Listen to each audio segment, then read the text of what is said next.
Well, welcome to the latest edition of Trojan Football Talk. I'm your host, Tom Vartanian. Today's show brought to you by American Credit Union, for every day, for everything. Located next to Little Caesars at 3944 Route 281 in Cortland. By the Cortland Voice, the exclusive media partner of Trojan Football Talk. For all your local news and sports in Cortland County at no cost to you, check out CortlandVoice.com. By the Royal Auto Group on Route 281 in Cortland, the home of no hassle, no razzle-dazzle. Check them out at RoyalAutoGroup.com. By Yeaman Real Estate at the entrance to Yeaman Park off I-81 exit 11 in Cortland.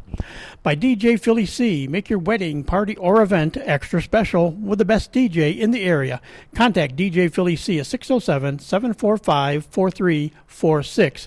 By Nikki C's Hometown Pizzeria and Meatball Shop on Route 281 next to Hobo's in Homer. Find them online for fast, secure ordering or call 607-749-5300. They have a unique menu with dietary-specific options. Nikki C's, your grab-and-go specialists. By Graftex, located on Elm Street in Cortland. Founded in 1984, they provide custom screen printing and embroidery for teams and local businesses. Graftex continues its dedication to servicing customers' needs for innovative graphic designs, custom and printed apparel, and quality service. They are easy to contact at 1-800-417-7791.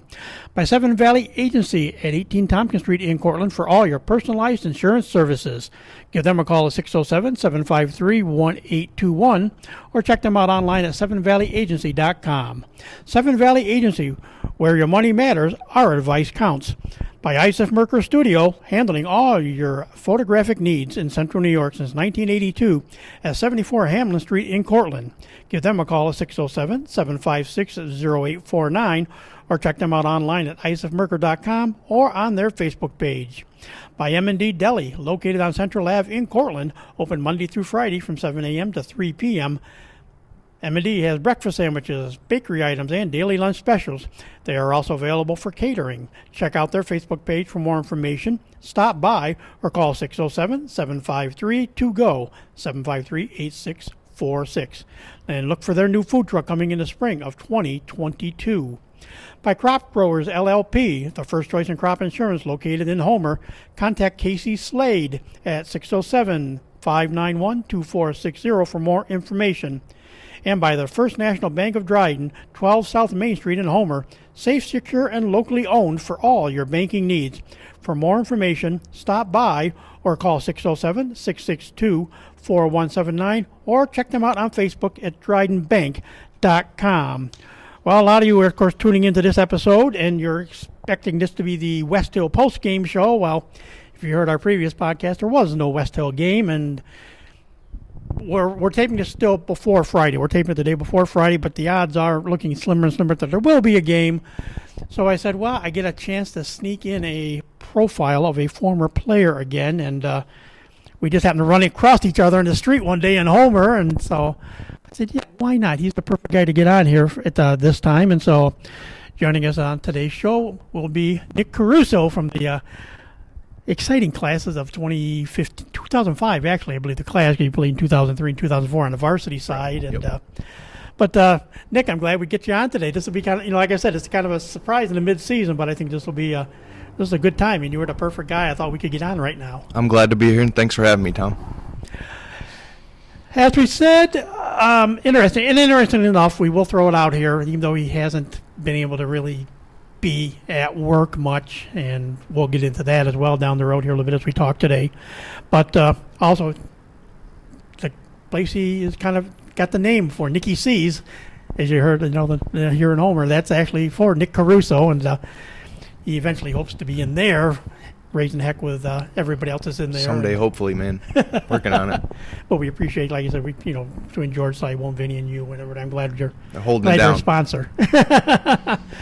So as we said, football, was big for you, and it was funny. It was really a tale of two seasons in the long run. But before we get to that 2003 and 2004 season, what got you interested in playing football originally? Originally, I loved football way back in the beginning of my childhood. Football was kind of big in my family because my father loved football and my grandpa loved football. And, my dad's work partner and also his best friend, George Seibel, we were all football guys growing up, and me and Vin were constantly running around together. Them throwing passes to us, and on Sundays we'd watch football together. Professional games, NFL games.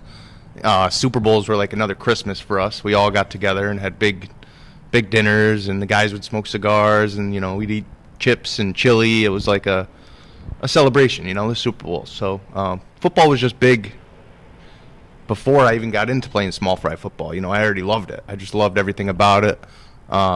Even going as far as loving the uniforms. I loved the uniforms of football, the helmets, the shoulder pads, the high socks. I just thought it was a cool sport. And I used to watch the old runs. They used to have those.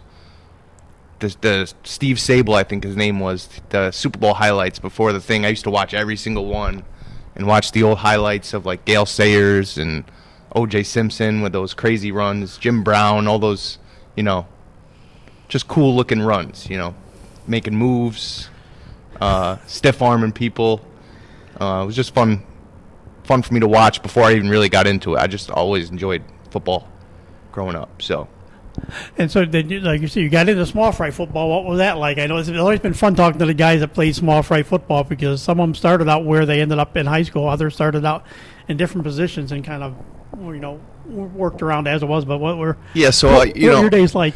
I grew up watching it. I used to watch the highlights on SportsCenter and stuff in the morning. Every morning before school on Monday mornings, I would watch all the highlights, and I just wanted to be a football player watching all the highlights and stuff. It just looked so cool to me. And so when we started small fry, I guess I didn't realize how physical the game was, actually playing it compared to watching it. So, that was eye-opening to me. The first time I got hit, I think it was a kid named John Armedio, and he didn't play football. He was a soccer player, but back in small fry you could play soccer and football. And I remember he was a tough Italian kid, and I remember he just blasted me once. And I was like, whoa, if I'm going to do this football stuff, I better get used to, the contact and the physicality of the sport. So, and I eventually did, but, it took some getting used to. And small fry was fun for me. My dad was my coach. Uncle George was my coach. And I played with some good friends of mine, and it was a great experience for me, small fry football. Who were some of the guys that were on your team back when you played? I had Will Rumsey was on my team, Logan Mawsey, John Armedio, Nick Triolo, who ended up not playing down the long run, which I wish he did because he could have been a heck of a football player. Actually, a kid from Cortland, Steve Gataya, who was a great running back for Cortland, played with us in the Homer small fry. And he was good. And we had a good team, too. I remember we beat up most of the teams.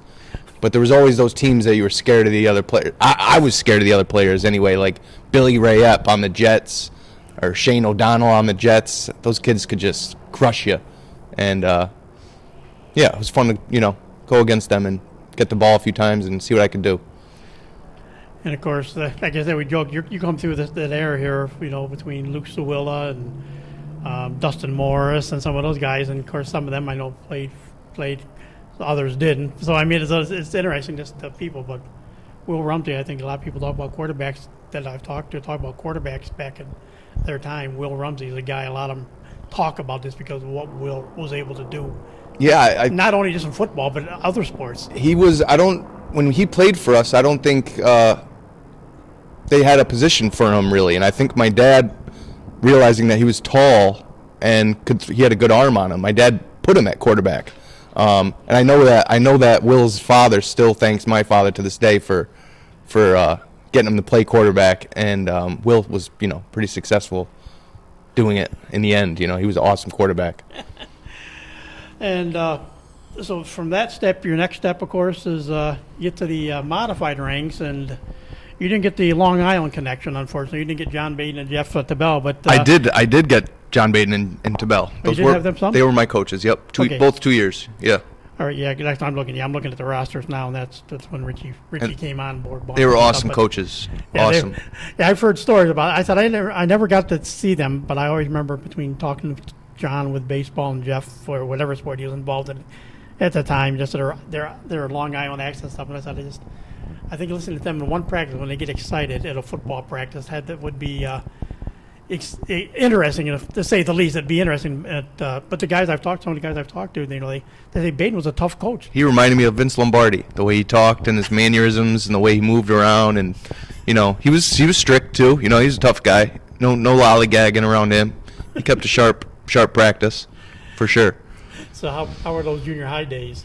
The junior high days I don't really remember that great because, like you said, there was Luke Sewula and there was also Toby Reese, who was a heck of a running back. So I was actually third string behind them, and I didn't get the most playing time in 7th and 8th grade. But I do remember whenever I did get in, I broke some good runs and had some long touchdown runs and stuff. And I remember Coach Baden moved me. I started at Z-back. I used to love catching the ball. Growing up, I was watching Jerry Rice and Terrell Owens, and I just loved, going out for passes and catching the ball. That was what me and my dad did in the backyard. So that was just something I liked doing, catching the ball. But for whatever reason, Coach Baden liked the way I ran the ball, and he's the one that moved me to tailback, and, the rest is history. I played tailback the rest of my life. So after that little run, you made it to the JV ranks, and of course, he's now an assistant coach with Jake Plunkett down in Muhlenberg, as far as on the lacrosse side of thing. But you were there part of the Troy Humphrey days, and Troy Humphrey and Jeff Sorensen in there, and Pat Quinn, and some very good JV teams. 8-0 that 2013 season. So I don't know quite what you did before, but I know. And when you came up to Varsity, the JVs continued to roll, but they were very good back then as well. You had, interesting coaching group. We were good in JV, yeah. I think our first year we were 7-1, and then our second year we were like 6-2 or something. I'm pretty sure that was it. Yeah, 7-1 and 6-2. And as a freshman coming in, for some reason, I don't know why, I always got playing time because Luke Sewula got hurt somehow. I think he broke his collarbone or something in practice, and he was out, so Toby Reese was the next one up, and I was Toby's backup freshman year. And I liked being the backup. I don't think I was ready for the weight of being the starter coming up, not starting in JV. I wasn't used to it, so I was more comfortable being the backup. But, Toby would get tired, and I'd have to step in, and whenever I stepped in, I did my job. I got up the field and broke some runs then too as a freshman. There was a couple games we both had 100 yards each, and that was just a fun season. I remember. I think I ended up starting by the end of the season. Actually, the last few games, Coach Humphrey liked the way I ran too, so he ended up starting me the last few games, and I had a good finish to the season. Good.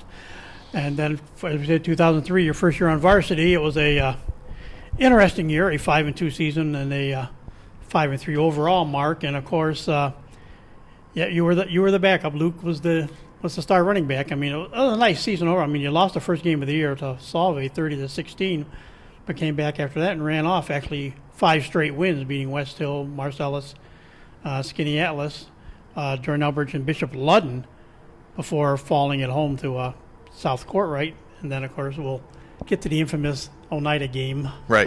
Yeah. in sectionals. But what do you kind of remember that first year of Varsity? You carried the ball 55 times, had 394 yards, and ran for 4 touchdowns that year. I just remember me and Dustin. Actually, my sophomore year, I think it was Dustin's freshman year. Toby ended up breaking his wrist in the Watermelon Bowl game, so me and Dustin carried the team as running backs my sophomore year, his freshman year, and then we both went up to Varsity. He was a sophomore and I was a junior when we went up, so we were both fighting for playing time behind Luke, and it was a blast. I mean, Luke was just such a powerhouse. He was faster, stronger, bigger than everybody on the field most times. He looked like if he didn't lift weights, he was going to have muscles anyway. He was just built for football. I wish I could have been built like that. And so it was pretty clear that he was going to be the starter. And he had a good year the year before that too as a junior. I remember he had a good junior year. So me and Dustin were just we had to feed off of when Luke got tired, who was going to be the first one in there and keep the ball moving. And I remember we both we'd be in Coach Cottrell's back pocket because we both wanted to be in so bad. And we felt like who was ever closer to Coach, whoever he saw first, he would tag on the head and say, get in there. So we were following him around constantly on the sideline. And it was just a fun year. I got to, when you're practicing, there's the blue squad and then there's the white squad. The blue squad is the starters and the white squad's the backups. But for running back and for scouting the other team, we had scouts and we always scouted the other team's best player. So when it was white O, blue D would be the starting defense. Coach Cottrell always had me being the player they were scouting from the other team, the best player on the other team's, So I was always the guy on the white O playing the position of the best player on the other team. So, and that was fun because Coach Cottrell was always running the quarterback for us. He would be the quarterback running the plays. And I just had fun going out there and trying to get by the kids on my team, and I feel like that helped me get better at the sport too. Yeah, because Toby actually played, Toby Reese actually played a lot. Not only did he did get a few carries and some receptions, but he also was, he was a good, defensive player. So he was kind of, I think Toby was counted on quite a bit that year too. Toby's the best football player I've ever seen in my eyes. Ever played with or ever seen. He was just an all around great football player. I always felt going into any game, everybody on the team, no matter who was on the other team, as long as we had Toby on our team, we had the best player on the field that night. That's how I felt about him. So how did it feel that, like you said, that junior season for you? Like you said, we lost the opener to Salve, but came back and then, like I said, ran off 5 straight wins. Getting close to that playoff time was, the end of that little run like that. Yeah, I mean, that senior class was big. Will Rumsey was a big guy. Derek Davis was the fullback. He was a big guy. Luke Sewula was a big guy. Ben Connery was a junior, but he started tight end. He was tough as nails. Logan Mawsey, tough as nails. They had Brian Hart back then at receiver who could catch anything. He had great hands. And Toby on the other side, and they also had a great line. They had Max Benz. I can't remember his first name. Lynch was a lineman. Dan Lynch, he was tough. Jake Sauter. Young Potsy, like at center. Get David. And he was a stud too. He earned my respect. He was my size, and he was out there knocking guys around. So, and at the center position, you get banged, you get hit a lot, and he fit right in there. So another tough player. Yeah, that team was a tough team.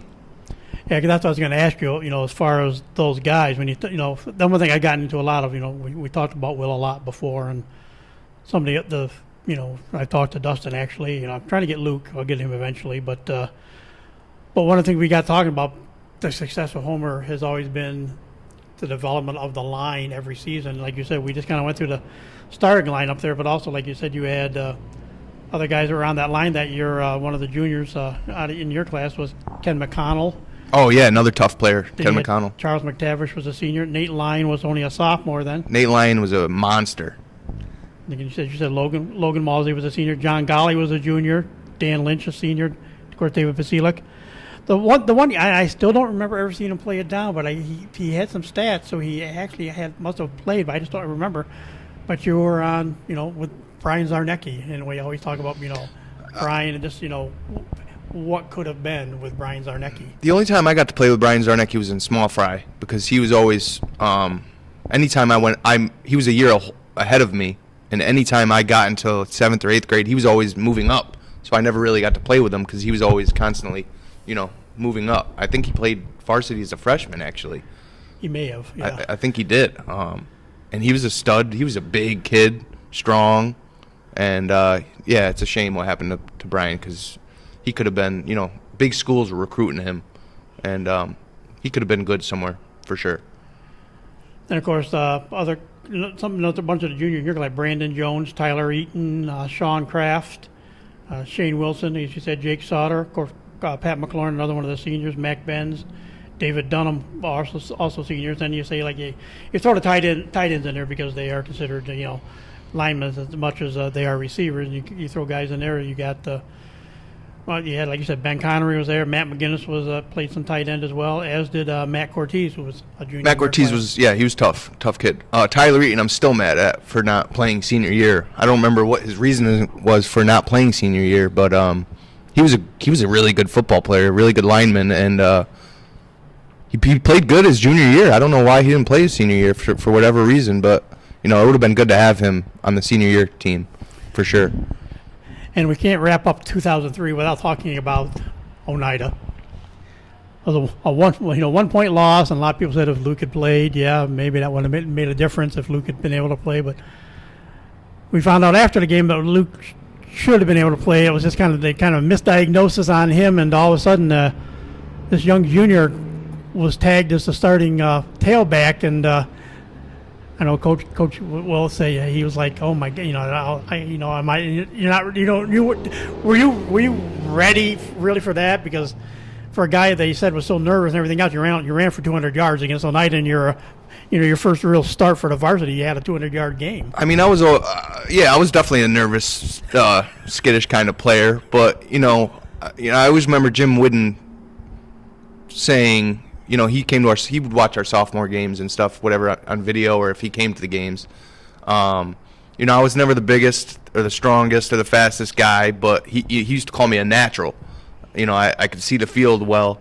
I followed my blockers well. I was patient, and I could get upfield somehow. I wasn't always blowing by people, but I remember they gave me a nickname in the CNY Central webpage, the Wiggler.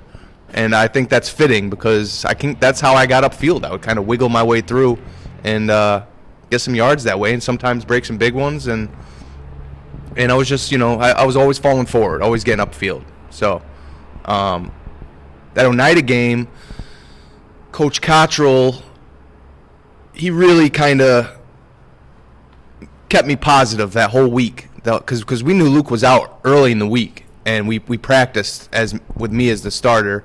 And all year I was playing that white O spot, running against starters all week or all year anyway, which was our starting. So it wasn't like I was facing another starting team. It was just a different team, And he would call me the secret weapon. That was his nickname he gave me.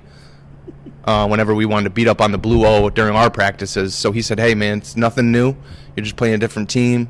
And they designed. He knew I was nervous, and they designed this offense that was like a 2-minute offense. I don't know if you remember that game, but we ran a no huddle for the first few drives, and a lot of it keeping the ball out of my hands till I could kind of get used to the movement of the game and wherever I could fit in really. And I remember the first carry I had a 13 or 14 yard touchdown run, and then the second carry I had, Will ran an option, and I think I caught it like one-handed and made a nice move and broke off a 73-yard touchdown run. So I had 2 touchdowns in my first 2 carries, and at that point I was like, all right, let's go. I feel comfortable here. Keep feeding me the rock, and that's what they did. They fed me all night. I think I ended up with like 30 carries. Me and Toby. I remember it was me, Toby. Toby was getting carries at the Z-back position, and we were just pounding the rock all night long. And we did well. I feel like we should have won that game.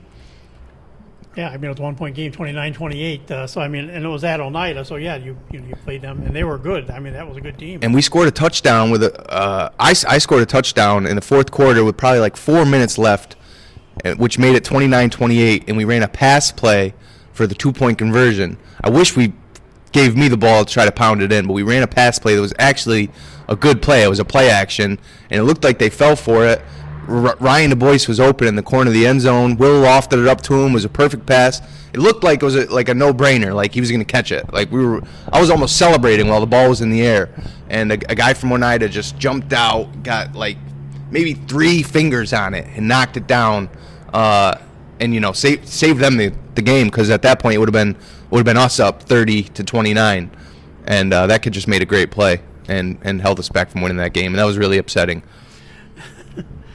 So that year comes and goes, but then it turns around to the next season, your senior year, 5-1, 6-3 overall, 5-1 record, and of course there was a sectional win in there. We'll get to that, but of course Oneida again ends the season. It ends your season again. Oneida was just the nemesis of those. Yeah, years. that team was a little tougher. VVS was there a few times in the past, and of course Kaz is always lurking at some point. But yeah, these two seasons it was Oneida was the.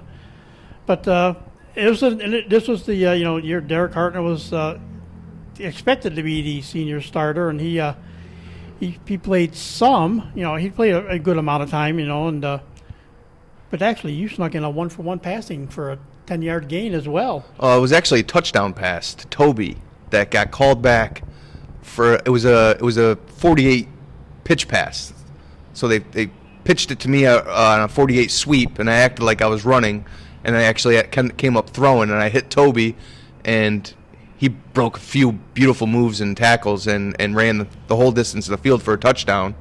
And it was a bullcrap call. We got a holding call, of course, on the complete opposite side of the field that had nothing to do with the play. So that kind of took away the touchdown pass. I mean, Toby celebrated. We were so happy that play happened, but then it got taken away from us. But yeah, I think it still went down in the stats as a completed pass. Well, yeah, you got the completion of 10 yards, and then right. From the mark of the foul, then it went back from there. So yeah. So you got you're 1-for-1 for your passing career. Yes. I wish that play stuck though, because that was just such a cool play. Coach Cottrell always liked sneaking in that little 48 pitch pass.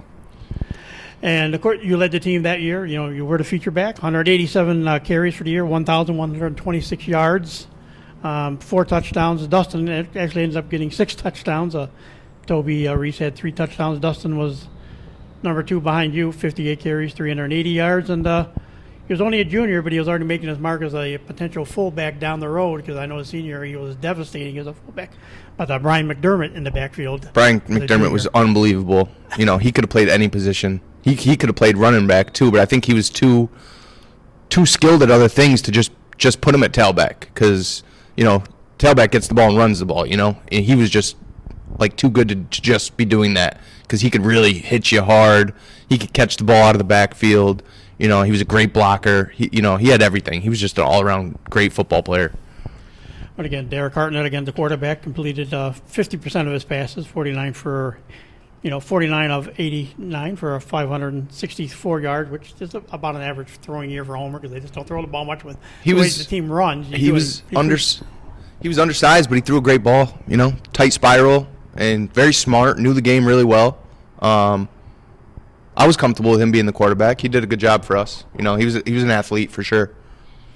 Oh, when you speak of undersized, we jump ahead just for the conversation part of it to go to that 2005 season. All of a sudden, Vinny Seibel for a while was Vinny somewhat undersized, but a lot of guts playing quarterback. Vinny turned out to be a good quarterback for when he was healthy. Me and Vin grew up together.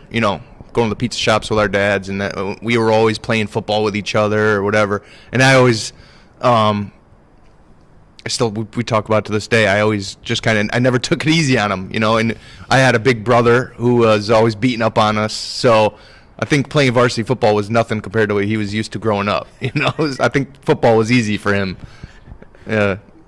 Dealing with me and my brother his whole life, And of course, again, this season started out with with a pair of losses. Of course, the only encounter you got with Cortland in a home court jug game, lost there 26-14, and then lost the next week 40-33 to Solvay, and then that morphed into again the 6-game winning streak. You won the next 6 games, including the first round sectional game over South Jefferson. So I mean, what was it like? You finally got at least one shot at playing at Cortland, at the Cortland Homer game. The Cortland game was.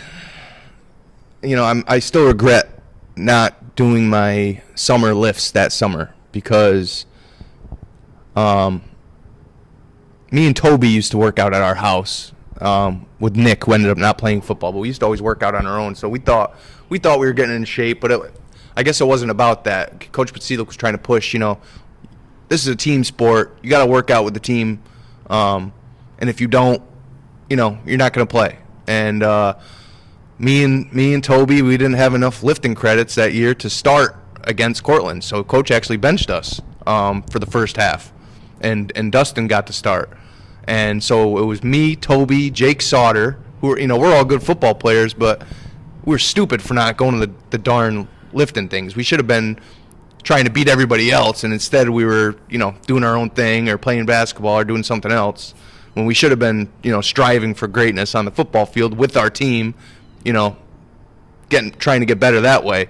And I think that hurt us for the Cortland game, because me, Toby, Jake Sauter, Nate Lyon, we all had to start the game on the bench for the first half. And I know Angelo Catalano, who was a stud lineman, probably the best lineman on the team, he couldn't play because of an injury. And Kevin Holmes, who is also one of our best defensive players, couldn't play. I think had something to do with academics from the year before. So we went into that game with a lot of the starters on the sideline, and they got off to an early start. I think after the first half they were up 14-0, I think they were up. And I know we got beat up. We didn't have anything to show for in the first half. So the second half we got in there. I remember I think my first or second carry, I think it was my second carry, I broke off a 70-yard touchdown run. And it was a beaut. It was one of those old-fashioned Gale Sayers type, go one way, stop, cut back the other way, cut across the whole field. And I remember that run because it was my favorite run, and it was back then they used to do the Friday Night Lights TV show after the games on ABC, and that run got Play of the Week. So I was pretty proud of that run back then. Especially in a losing effort, too. And a losing effort. And after that run, I remember going to the sideline, and Coach Cottrell grabbed me by the helmet and said, "When I call Blue O, you're going in." And I was like, okay. And then from that point on, the starting job was mine from then on. And again, a very interesting group when you look at overall. Like you said, Derek was a senior. He was a quarterback. Vinny was his backup. Ryan Du Bois, who of course was questionably one of the best. Ryan and Morgan, both two very talented athletes. Du Bois, during their careers in multiple sports, they were good at. Yeah. A number of your classmates there. Zach McMullen was only a junior. He was coming up that year. They said Dustin was a junior. Brian McDermott was, it says here it was his junior year technically. Brian Bruce, I think this might have been the year Brian. He was a senior. He was a senior, yep. But he did some wide receiving. But I think this is the year he went off in the interceptions, right? The secondary. I'm going to say, I want to see that number because he had like 8 or 9, I think, for the year. If not he had a more. bunch. He made All-State that year. Yeah, team had 16. He had 8 of them. Yeah, that sounds about right. Just his year in the secondary, he just went off. On the he had a lot. I think Toby had a few, Ryan had a few, and Zach McMullen had a few. I'm sure those are the other guys that had interceptions. But Brian's interceptions weren't just like interceptions. He had some really difficult catches. Like some catches. Somehow the ball would. He was catching it with one pinky a few games. Like I don't even know how he caught the ball. And one at Bishop Ludden in particular closed the game out because they were driving. I think we were up 13-6, and they were moving the ball, and they passed on his side, and he made an amazing catch, highlight material type of catch, and that closed the game out for us. We were able to, run the clock out and win that game. But yeah, he was a stud out there, cornerback. So do you remember any of those other games? I mean, that was the year that you actually, like I said, after those 2 losses, beat West Hill 14-6, shut out Marcellus 16-0, got by Bishop Ludden 13-6, beat Cazenovia at home 23-13 that year. I think we were the first ones to ever beat Cazenovia in Homer's history. I think we were the first Homer team to ever beat Caz. And then he beat Skinny Atlas 38-7 to close out the regular season, and then it was a first-round game. And, of course, that was, it was getting in between the turf and the – I don't know if you were quite – No, we were all grass. You were still grass. You were grass. It was that 2005 when they ended up putting the turf in right after you. But you closed out Butts Field with a 45-0 win over South Jeff on the grass for the first round. And then, of course, it was the road trip to, actually an RFA that year to play Oneida in the next round, the semifinal round it was, or quarterfinals actually, they says. No, it was semifinals. Yeah. Lost 27-7 against, Oneida once again. We go back to that Solvay game, the second game of the year, that loss. It was a 40-33 shootout. I feel like we had that game secure. I'm pretty sure we were feeling pretty confident that we were going to win that game. There was like 6 minutes left or something. I don't remember exactly what was going. It was so long ago, but we should have won that game. And they were kicking an onside kick, and they kicked the onside kick, and we had a guy on our team who was tough as nails. I wouldn't, he was definitely a good football player too. Steve Park, he was kind of a goofball. He was like the goofball of the team, but I still want to flick him in the head whenever I see him because it reminds me of this play. They kicked an onside kick, and the ball only went like 4 yards. So we didn't have to, the ball's got to go 10 yards, and if you touch it, then they could pick up the onside kick, and then it would be their ball.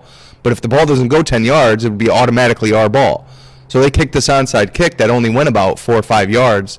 So we just could have just sat there and, waited for them to touch it or just laid on it, and the play would be over. But I remember he ran at the ball 100 miles an hour. For some reason, dove, and his head hit the ball. His head hit the ball and pushed it back towards them. So it was easy for them to just pick it up. And then, they drove down the field. They had a great tailback, Grobesmith, who was a freak of an athlete. Yeah.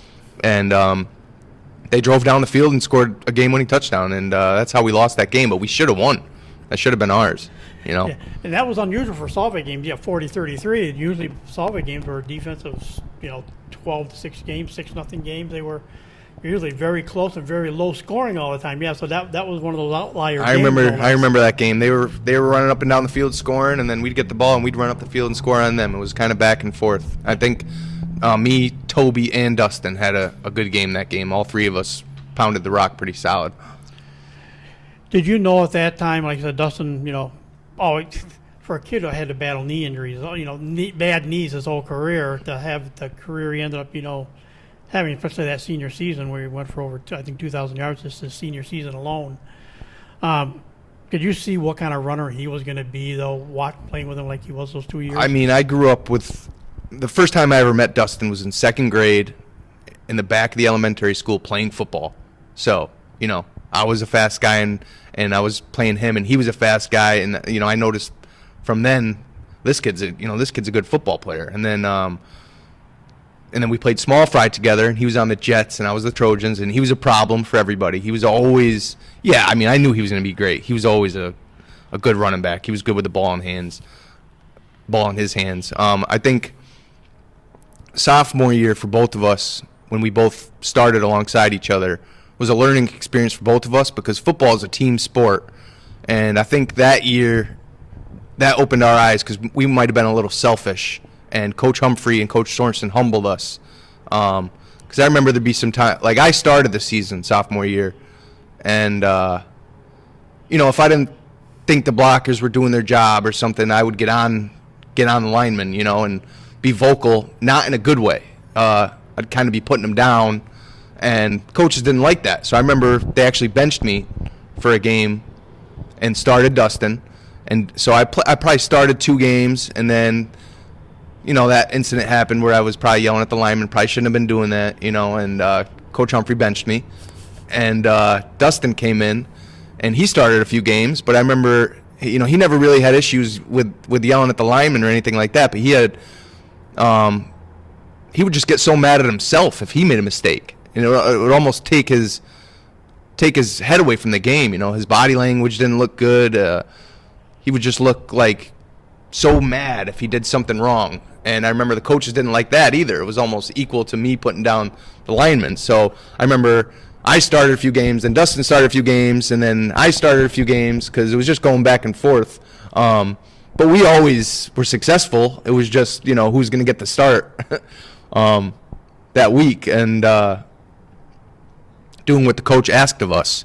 So when I was a senior, me and Dustin were competing for the starting job. After that Oneida game, I didn't just get handed the starting job. Me and Dustin had to compete for the starting job, and I ended up winning in the long run, but he still was a big part of the offense. There were some games where I just couldn't find my groove. I remember that West Hill game, I couldn't really find my groove. for some reason, and we kind of leaned on Dustin that game, and he had a better game than I did that one.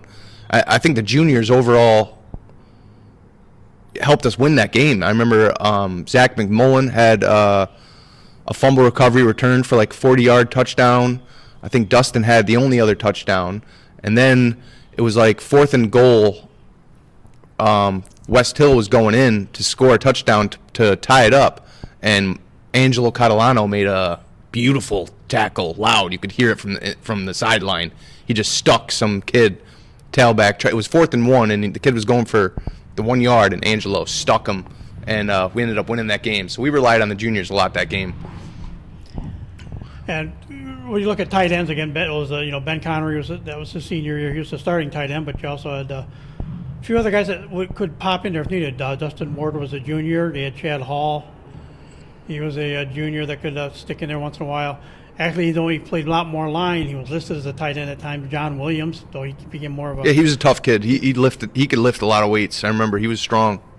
Greg Kieran, another junior, was listed as a tight end, and Steve Hines, a bunch of juniors listed as tight ends. It was all a question of who would finally succeed. Everything Ben Connery did for his career as a tight end. Yeah, Ben was MVP of our team our senior year. He was like the ooh-rah guy. He was just so positive and so like angry at the same time. You just wanted to win for him almost. Just that look in his eye. You didn't want to let him down. And hearing him in the huddle and hearing him on the field, he's just one of those guys you wanted to win for. And that sticks out forever for me. He was a good teammate. And again, the reason for a lot of that success still get that offensive line. You had you guys that were back, but some along the way. Ben Brooks was a junior. He came up that year. Kenny McConnell was one of your teammates. Dane Hernandez was a senior lineman. Michael Bruce stepped in. Mike Bruce was tough. Mike Bruce was real tough. Junior lineman. Zach Satterley, another junior lineman. I guess we said John Williams. Brandon Jones, a senior on the line that year. He could hit like a train. Again, then more juniors. Nate Lyon, Kevin Swarm, David Steiger, Matt Cortez, of course, one of the senior linemen. Nate Comfort was a junior. Blake Andrews was a junior. Both those kids were tough. Matt Hathaway was a junior. And, of course, then we said also seniors, Zane Wilson in there. Zach Pollock was another junior lineman. But, of course, Jake Sauter was a senior. And you already mentioned him, Angelo Catalano. That was just his he was a stud. He just went on to, again, to be part of that sectional championship team the next year in 2005. He played in college football, too, I think, right? He was tough. He was a tough kid. His big brother, Brock, was a tough kid, too. Yeah, he was smaller, but he was just... He kind of got Angelo ready for a lot of stuff. Yeah, Brock was built more like Rambo, And he was another one that everybody said wished he'd played more football. Absolutely. Yeah, him and John Armedio, two kids that... I don't know what Brock did in the fall, but I know John Armedio played soccer. I don't know if he did anything, because I know he wrestled also. Yeah, he was definitely a wrestler. He was a big wrestler. And I think he played lacrosse, too. Yep, I think he did. So, yeah, we lost at the Solvay game, the West Hill game we pulled out. The Marcellus game, we won 16-0. That game sticks out to me because my buddy Kevin Holmes, who I'm still good friends with, he was a linebacker, and he had a crazy game. And I remember he got named player of the game after the game, and it was his birthday that day. And he just had a heck of a game on defense, that Marcellus game. Yep, that was 16-0, and then you had the 13-6 win over Ludden at Bishop Ludden. That was a tough game. And like you said, 10-point win over Cass, 23-13. That's and then the 38-7 win over Skinny Atlas, and they were just starting to rebuild at that point. I mean, their Skinny Atlas was just getting reloaded, and right, yeah. Went from after that. The Ludden game, they had a tailback named Keith Mitchell, whose brother played running back at Penn State. And Keith Mitchell was a chip off the old block. He was tough to contain. I think he ran for like 275 yards against us. And there's a couple where he looked like he was gone, and Zach McMullen came out of nowhere somehow. Zach McMullen was fast, and got him by the ankle or something, and stopped him from breaking the big one. And then our defense ended up holding him, and that put the swing in our way. We were able to contain. Our defense was just so tough back then, and I remember Ryan DuBois that game had a nice nice touchdown. He was in motion, caught a little pass out in the flat, made a nice move, jumped over a guy and dove into the end zone. It was a beautiful touchdown.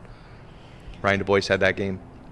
And of course, by the end of the season, I think it was probably more in during sectionals that he showed up, but because he does have one carry for 5 yards. But as we said, you were the tailback that year. Of course, the next in line was Dustin, really, to be the tailback, but he did have one carry on the season. Mark Brenchley, a sophomore, did get a carry. I think it might have been probably the South Jeff sectional game. I'm going to guess more likely when Mark came up, and then he came up after Dustin and had a nice couple years as a tailback. So I mean, yeah, I knew he was a stud from.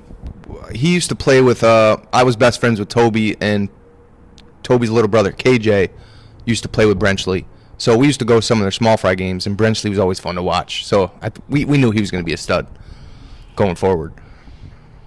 So I mean, like you said, 1,126 yards that year, and that's right around, that was good enough to be in the top 15 all time of of single season rushing, and your 2-year total, of course, 1,520 yards is like 14th all time. I mean, it's still top 15, and when you just look, like you said, the guys ahead of you, of course, Alec Bush, Bob Avery, who was the running back for so many years. He was the bench stone for everybody till Alec finally passed him. But then last year, Andrew Van Patten passed Dustin for the third spot. Dustin Morsel. Oh, really? Dustin got passed by Van Patten? Van Patten passed him by 9 yards. Oh, wow. And who knows? Like I said, we think that Andrew could have passed Avery if he had a full season. Because he missed like 4 games, right? He only played a 4-game season? He played 3-game season last year, but then the year before he was limited with an ankle injury. Oh, really? Yeah, I watched him run. He was definitely a tough running back. He was bigger. He was definitely bigger and would run over people more than Dustin would. But just like kind of dovetailed careers as far as plagued by injuries off and on, but still like you say, put up big 2,500 yard career marks overall, and it's just then like Johnny Horner is 5th, and you got Brian Bacon, Jake Plunkett, Mark Brenchley, which you said came on to have his 2 great years. Bill Bierman, Luke Suella, Derwin Pitts, ironically KJ, your buddy KJ. Yep. He went under to finish. I went and watched him play all the time. Yep. He finished ahead of you in career yards. Then Bruce Turner back from the early '80s. That time, and then you drop in there right ahead of Matt Kataya. Okay, right on. So when you think with those names, though, are you just to be part of a list like that? What's that kind of when you look back at it? I love it. I'm happy to be a part of it. Jake Plunkett, he was a legend for us growing up. We went to the football games. He was the star of the football game. We went to the hockey games. He was the star of the hockey team. Went to the lacrosse games. He was the star of the lacrosse team. He was just for us growing up. He was the man. He was the guy we all wanted to see, play. And he played with Jamie Reese, who was Toby's older brother. Yep. And Jamie was tough too. He doesn't get a lot of recognition because he didn't have any stats, but he was a hell of a football player. That whole Reese family, KJ, Toby, Jamie, even their dad, that's just a tough bunch of dudes, for sure. So the football came to an end for you. Did you go on and play college ball? I tried, but I'm one of those players that was like, I'm not the smart. I think I just loved the sport so much. That's why I wanted to be part of it. Like I said, growing up, I was always watching it. And, Grandpa and Dad always talking about it, playing catch with Dad. I just wanted to be part of the football team, but I was definitely, not the best with the playbook or remembering the plays or remembering the count. I remember Derek Hartnett calling plays in the huddle, and everybody be setting up, and I'd run up to Derek and hit him on the head and say, hey, what's the count? And, that kind of stuff. I definitely wasn't the smartest football player. I didn't have the IQ that, Vin Seibel had or even like Dustin or any of the guys. I didn't know the game that well, but I was just good at having the ball in my hands. I was able to do well when the ball was in my hands. I did what Homer football asks of their tailbacks, and that's just to grind all night, because that's what they do. They play old school power football, and and they tell me where to go. I get the ball and go, and that's what I was good at doing. But when I got to college, it was the playbooks were crazy. I went to a college that was like Mike DeCenza was actually a coach. He recruited me there, and it was a 5. I shouldn't have went there because it was like a 5 wide out, 4 wide out, shotgun formation type of team. Nothing like Homer football, and the playbook was was tough for me to get used to, and the meetings and the practices. I just I wasn't cut out for it. So yeah, I only lasted a couple weeks, and that was it for my football career. Yeah, I mean, you're like another one, Ed Bush. We figured Al would go on and have a great career, and he went like 3 days to Morrisville and said, no. There was something about high school football that appealed, but it became, like you say, more business-like and more serious when you got to the college level. It wasn't playing football for fun, like you like to play those fun and everything. Sometimes it just doesn't work. It just doesn't work out for certain people. I mean, Bob Avery, who knows what he could have done at Syracuse, but he got recruited by Ben Swartzwalter, who of course then promptly retired. The first year Bob was there, Ben had retired, and so new coach, new offense. It wasn't the offense of Ernie Davis, Larry Zonka, Jim Brown, and those guys would have suited Bob Avery perfectly. Right. Became more of an option quarterback and stuff. That wasn't Bob's forte as far as a running back, so he kind of got kind of lost in the pile of he had an okay career, but wasn't what he expected, I don't think, when he ended up at Syracuse. But it all happens, like yeah. And of course now, as we said, I guess I ran a church across town here the other day. We ran into you on the streets and we got talking and everything. And like I said, the business that sponsors your name is one of our sponsors now on both sides of the aisle, TV and the net, and on Trojan Football Talk. And unfortunately, you're not really as active in the business as you'd like to be because got this heart condition. You're going through a little some health issues. I got a double pneumonia last October, and I didn't have COVID. I got 2 other viruses. I don't know how it happened, or I just didn't expect this to ever happen to me in my lifetime, to come down with a heart condition at being 34 years old. But whatever happened with the viruses got into my bloodstream and damaged my heart pretty severely. So I was making a good recovery in January, and then something went downhill. I don't know. I did get the COVID vaccine. I don't know if that had anything to do with it. Nobody's really saying. But ever since then, I've been steadily declining instead of inclining. So I'm seeing a few doctors, different cardiologists. We're trying to get to the bottom of this, trying to get this figured out. But as of now, I'm just kind of spending time with the family, going to Homer football games on Friday nights. I hang out with Chad Barber, who was a player in the late 80s, who I've heard some stories from. And he actually came over one day because I always heard that Homer played Dorsey Levens at Butts Field. And Chad Barber was actually one of the ones that played Dorsey Levens, and he has the game tape of that game. So he brought it over to my house one day, and we watched it. And I was like, damn, Chad, you're a tough son of a gun, man. He was, he's not the biggest guy either, but he was planting some people twice his size. And it was fun to get to, I grew up watching the Packers win the Super Bowls and, play John Elway. And Dorsey Levens was always the starting running back for the Packers. So it was cool to see him play on Butts Field, watching that old tape. Yeah, Dorsey has his own place in Homer history. He snapped a 29-game winning streak. Yeah. Next year they played at Butts. He snapped the 30-some game home winning streak Homer had at Butts Field. Dorsey Levens snapped that streak. Dorsey Levens. For Nottingham. Yep. So Dorsey has his own place in Homer history. Yeah. Not on the good side of things, but you wanted to have a career. So you're married then? Married, have kids and stuff? Yep, I'm married. I have my wife runs Hobos right next to Nikki C's. And I have a baby boy named Rocco. He's 1.5, and a 6-year-old girl named Lucy. So I'm hoping same thing my dad did for me, throwing the football to me all the time. I'm hoping to do the same thing for Rocco. Get it into his head young that, football's the best sport ever. And I just want him to play football so bad. But, back when I first started playing in the 90s and the early 2000s, football was like just such a cool thing to do. They made movies were coming out about football. They had movies like The Waterboy and Varsity Blues and Any Given Sunday. And it was before all. I mean, I think it's a good thing for football now that they pay attention to all this concussion protocol and all these crackback hits and all stuff like that. But back then, that wasn't even looked at all, And so it wasn't. Football is kind of. I feel like it's not as big as it was back then. I feel like it's kind of, these teams are struggling to put teams together. Maybe it's because parents are worried about their kids playing. But back then it was like the cool thing to do, be on the football team. And I just loved being part of Homer football and being a football player growing up back then.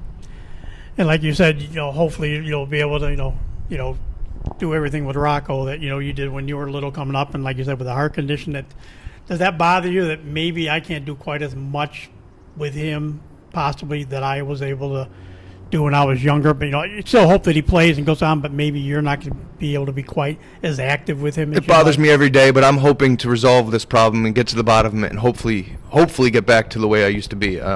There's hope. We're just trying to figure out how to get there. And it's just taking a little longer than I expected and planned on it to be, Yeah. And we all hope that happens too, because I remember your playing days, and coaches we still talk. Everybody we talk about the different players and what different guys did here and there and stuff. What I want to ask you before we close things out, you talked about loving uniforms. That's the thing that got you when you were back young playing stuff. What was it like for you when you finally made JVs, made varsities? Thursday night would be the jet practices. You get to get the jersey on Thursdays. Get to wear the jerseys to school, and then you wear to school on Fridays and everything. It was special. In this community, what was that like? It was so special, It's just awesome. It's like a uniform. It's like a soldier's uniform, going to battle with your team. And just respect for the Homer football program. I remember I used to get picked on in small fry because I loved the uniform so much. If I got tackled and got my dirty jersey, I used to get mad that my jersey was dirty. And George and my dad used to, they used to pick dirt off the ground and throw it and say, "You're dirty now, so get in there and get dirtier." I just like having the clean uniform. I was used to watching the Cowboys and the stuff growing up, and I think they played on turf, so they never got dirty. Deion Sanders and those guys. So yeah, I always liked having a clean jersey, a clean uniform. But playing on grass, that's not going to happen. And you speak of the pride of playing for Homer and stuff, and like, what was it like for you? Because it's still fun. Even though I've retired from one aspect of it, I'm still involved doing the stats and everything at the games and stuff for Coach, and doing some other social media stuff for him. And of course, we're doing the podcast now.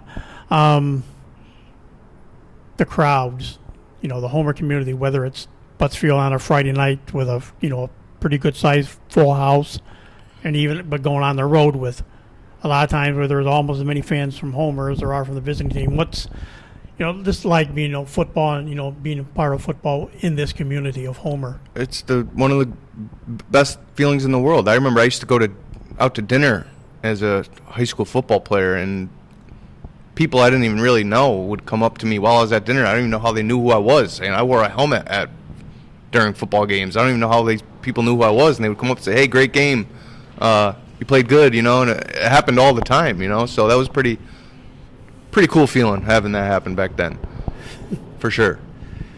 Well, Nick, I'm glad, like I said, just by coincidence, because we don't have a West Hill game post-game show to talk about, and it's not looking good, even though it's Thursday. Like I said, we're recording this on Thursday, and it doesn't look like there's going to be a game this week. There doesn't look like one's going to happen, so it left an opening, and I said, well, I could just let it go and just wait for the next, blue-collar thing, but I said, no, there's a chance to get across to you, talk to you since we got you, so I want to thank you for taking time to us, and we do wish you the best of luck and however everything turns out for you down the road. Yeah, this was fun, man. Thank you for having me. And see, you did fairly well for being nervous. Appreciate you, man. Thank you. And that'll do it for this edition of Trojan Football Talk. Today's show brought to you by AmeriCorps Credit Union, for every day, for everything. Located next to Little Caesars at 3944 Route 281 in Cortland. By the Cortland Voice, the exclusive media partner of Trojan Football Talk, for all your local news and sports in Cortland County at no cost to you. Check out CortlandVoice.com.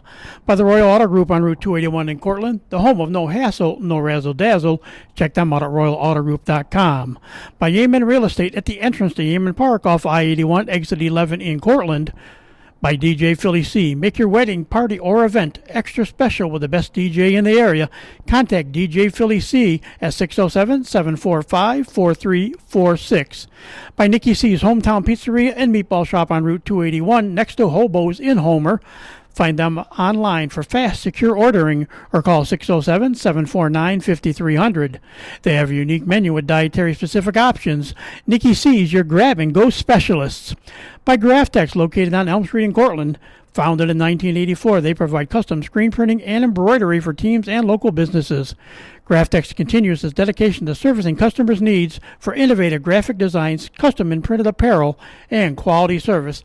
They are easy to contact at 1-800-417-7791.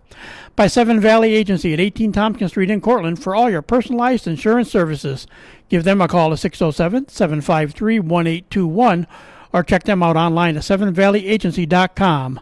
Seven Valley Agency, where your money matters, our advice counts. By Isaac Merker Studio, handling all your photographic needs in Central New York since 1982 at 74 Hamlin Street in Cortland. Give them a call at 607-756-0849 or check them out online at isaacmerker.com or on their Facebook page.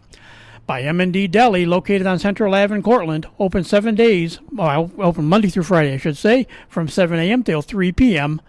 M&D has breakfast sandwiches, bakery items, and daily lunch specials.